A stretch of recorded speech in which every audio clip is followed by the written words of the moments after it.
그러니까 혹시 연락이 왔습니까? 아니면 먼저 한번 보자고 연락을 아니요, 주셨습니까? 제가 원한 건 아니에요. 연락이 왔으니까 왔습니다. 만났고. 그 직접 이제 그건 당연히 만나야 돼요. 예. 그걸 내가 만나지 않는다면 나는 기자가 아닙니다. 예. 이번에 이제 전반적으로 이제 이재명 후보를 만났을 때 들었던 느낌 또 하실 말씀은 분명하게 다 하셨고 특히 뭐 그렇죠. 세종시 이제 그 이전 문제 뭐 이런 것들은 이제 지적도 하셨고 자 그런데 이제 이재명에 대한 평은 인간적으로 굉장히 좋게 하셨더라고요. 그래서 제가 이제 그걸 본 느낌은 아 지금까지 뭐 욕설 그리고 범죄자 프레임 이런 것들은 완전히 좀 뛰어넘는 나름대로 준비되어 있는 대통령 후보라는 이런 걸로 이제 인지가 되도록 말씀은 하셨더라고요. 제가 거기에 대해서는 제가 조갑제닷컴에 이준석 대표를 3시간 만나고 나서 느낀 소감 해가지고 A4 용지로 한 장 반 정도 올려놨습니다. 이준석 대표? 아니, 그 이재명 저도 그 자세히 잘 읽어봤어요. 재밌더라고요. 그게 전부 다예요. 예. 저는 이재명 전 대표에 대해서는 뭐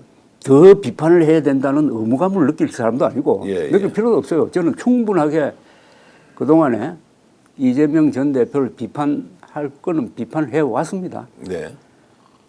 그래서 나의 결벽 증명을 하기 위해서 이재명 전 대표의 약점을 굳이 캐리해가지고 할 필요 없고 내가 보도하지 않았던 다른 측면의 이재명 전 대표의 모습은 내가 페이스 투 페이스로 만나니까 내가 느낀 바가 있었거든요. 그걸 그냥 쓴 거예요. 3년 전에 윤석열 후보와 경쟁하던 이재명 후보, 지금 이제 대선 후보로 뭐 1위 할 가능성이 압도적으로 높은 이 상황에서 정치인 이재명, 3년 전과 지금 비교하면 좀 구분이 되십니까? 그때나 지금이나 다 비슷하신가요? 우선 이재명 전 대표에 대한 저의 비판, 과거의 비판은 뭐냐 하면은 거짓말을 많이 했다.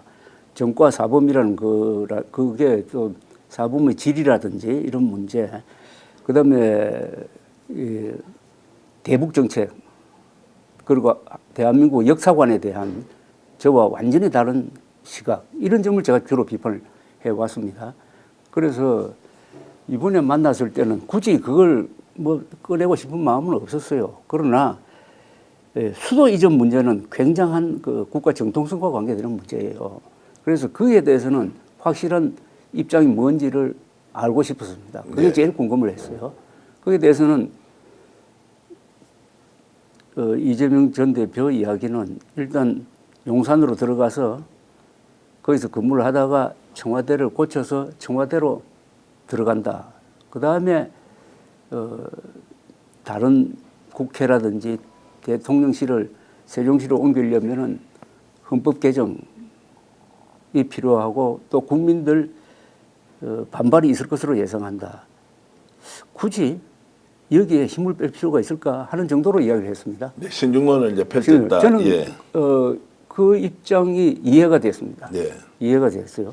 자, 그러면 이제 제가 좀 구체적으로 질문을 드리면 이재명 후보 직접 이번에 만나보니까 대통령감으로 손색이 있다 없다 충분하다 이런 부분에 대해서 질문을 드리면 어떻습니까?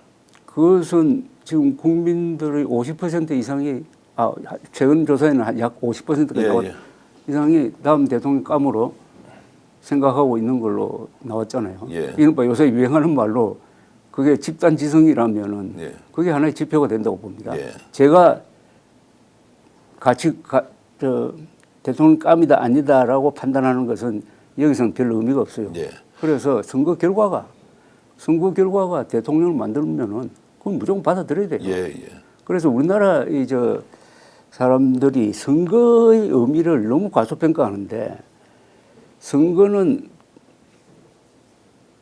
주권자인 유권자의 결단입니다. 그게 이번에 투표에 참여할 사람이 한 3천만 명 넘을 거예요. 그 3천만 명이 투표를 통해서 행사한 결과로서 어떤 사람을 대통령으로 딱 만들면 그 대통령이 인정해야 돼요. 저는 항상 그런 입장이었습니다. 1987년 1로 3김 대통령 선거 때 그때 36.6%를 받은 노태우 대통령이 당선됐어요. 저는 그 선거에서 노태우 대통령 반대했습니다. 12.12 사건과 해가지고. 그런데 대통령 당선된 딱 직후부터 바로 그날부터 저는 노태우 대통령은 정통성이 있는 국가 지도자로 존중해야 된다는 입장이었습니다. 자, 그러면 어쨌든 국민들의 압도적 지지율에 기반한 이제 이재명 후보의 대통령 뭐 역량에 대해서는 어쨌든 민심이 결정하는 대로 이제 충분히 우리가 받아들일 수 있다는 이런 걸로 이해를 하고요. TK 지지율이 지금 40%가 넘는다고 일단 나옵니다. 이게 얼마나 지속될지는 모르겠지만 다른 보수 진영 후보들이 아예 이재명 후보에 비해서 너무 차이가 많이 나고 있는데 이것도 좀 일시적 현상으로 보십니까? 아니면 그건 일시적일 같은데요. 일시적이다. 예, 예. TK 지역은 그렇게 40%까지 안 갈 겁니다. 예, 실제 투표하면 이제 그런 것은 예, 아닙니다. 그건 아마 어느 한 여론조사의 특별한 경우고요. 예. 예, 그리고 이제 후보가 한 사람으로 정해지면 국힘 쪽에서 그렇죠. 또 그 상황은 좀 지켜봐야 할 것 같고요.